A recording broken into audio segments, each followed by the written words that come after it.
Did you notice that they didn't want to show on television news the body of our soldiers coming back from Iraq or Afghanistan? They didn't want to show us that. And quite frankly, I'm thinking to myself, what's the difference? Why couldn't we see that? We see death all the time. We see bodies laying in the street on the news. We hear about little children gunned down by people on the street they don't know. Families killing each other. We see the bodies being carried out and put in the ambulance. And our own soldiers who've given their life, we can't see their caskets. And I thought to myself, what a terrible thing to think, well, they might as well show it. What's the difference? What a terrible thing to put it in that category. 2,000 years and Jesus is still changing our hearts and telling us we cannot be jaded about changing the world. The world we see is not the world God meant it to be. And we are called to change it. And all the charity and all the healing and all the overcoming evil with God has come because the followers of Jesus are still hearing him say, peace be with you. Take that peace with you. Bring that peace into the world. Give that peace to other people. My ministry would have been, in my own estimation, almost nothing had I not spent the time I did at the youth center with those girls who were struggling through such terrible parts of their lives. Because I saw those girls saved. I saw girls come into that school in the biggest mess you can possibly imagine, so abused, so damaged, so angry, so willing to revert to violence because their life had been that way, and then leave that school, some going on to college, some bringing up families with girls and boys of their own and doing a wonderful job parenting. Not everyone, but I saw some of them saved like that. And that school could not have kept going without the support of churches. Christian people would come in and hear the story, or I would go out and others from the school would go out and tell them the story. And they would say, well, we want to help. What can we do? And we'd give them a list, and they would help. Most people don't see what I saw there. And those who never saw it, or never even heard about it, are the poorer because of it.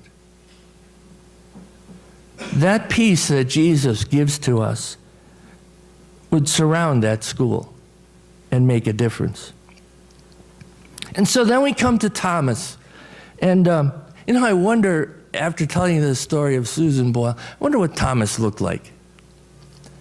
I bet Thomas was an ugly bugger, I bet Thomas, the forensic anthropologists tell us that probably everybody around that age was about 5'1", 5'2", maybe. Very dark complected folks. I told you once that in this article I read, the author said that he thought that people think that the Apostle Paul might have looked like Robert Redford or somebody like that, and he probably looked like Danny DeVito. Maybe that's how Thomas looked. And so Thomas would come into the room and people would say, ooh, here's Thomas. This guy ought to do something about his hair, or whatever. But Thomas, we always know, is doubting Thomas. But Thomas, you see, that's a bad picture of Thomas. Thomas, I think, is a faithful person because he still hangs with the disciples. He still worships with them. And Thomas's faith is really dynamic. He's not tied to set answers and set questions. He's willing to live with some questions. And let me give you another interpretation of his phrase, unless I see him and put the finger in the hand where the holes are, or in the side where the sword pierced Jesus, unless I can do that, I'm not going to believe. What if he said it like this? I can't have missed this. It's not possible that I couldn't see Jesus when he returned to be with all of us, and I just wasn't there. I can't abide the fact that I missed this. God has to give me another chance to see this one who I loved and followed and want to love the rest of my life. I can't believe I won't have another chance to see him. Maybe that was a pleading kind of a thing, not a hardened attitude. but rather a plea to get another chance, a prayer that Jesus will come to him because Thomas's heart is broken that he missed him the first time. Maybe this is a more accurate reading of what Thomas says here. Someone I've read quotes to you from before, Brennan Manning. I read another quote to you. He says this: what makes authentic disciples is not visions, ecstasies, biblical mastery of chapter and verse, or spectacular success in ministry, but a capacity for faithfulness. Buffeted by the fickle winds of failure, battered by their own unruly emotions, and bruised by rejection and ridicule, authentic disciples may have stumbled and frequently fallen, endured lapses and relapses, gotten handcuffed to the flesh pots and wandered into a far country, yet they kept coming back to Jesus. Thomas would keep coming back. He had to come back. His heart demanded that he come back. And Thomas recognized Jesus immediately, not by his character or his personality or the way even that Jesus looked. He recognized Jesus by his wounds. Those wounds are not secondary things in the story. They are the primary things. You and I often recognize each other by our own wounds, by our own strugglings and sufferings. And this is another time, I don't think you noticed this, but Chaffin Church is mentioned in this gospel story. Did you hear it? Verse 29, the second half.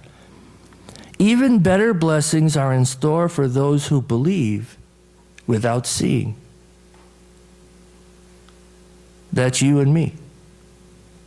Without seeing, without eyes full of the old reality of a world without God, we think sometimes. That's the old way of seeing, where love has no power, and it seems death has the ultimate power, where the only appearances that we see, the evil appearances, the fearful appearances, seem to be real. But this gospel says there is another way to see with the eyes of Christ. It's the new way. It's the way to hope. And it's the only way to God. Amen. Please rise now and receive the benediction.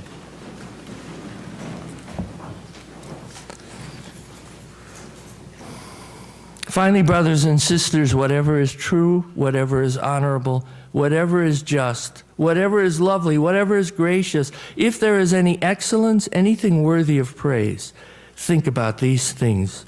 And what you have learned and received and heard, now do. And the God of peace be with us always. Amen.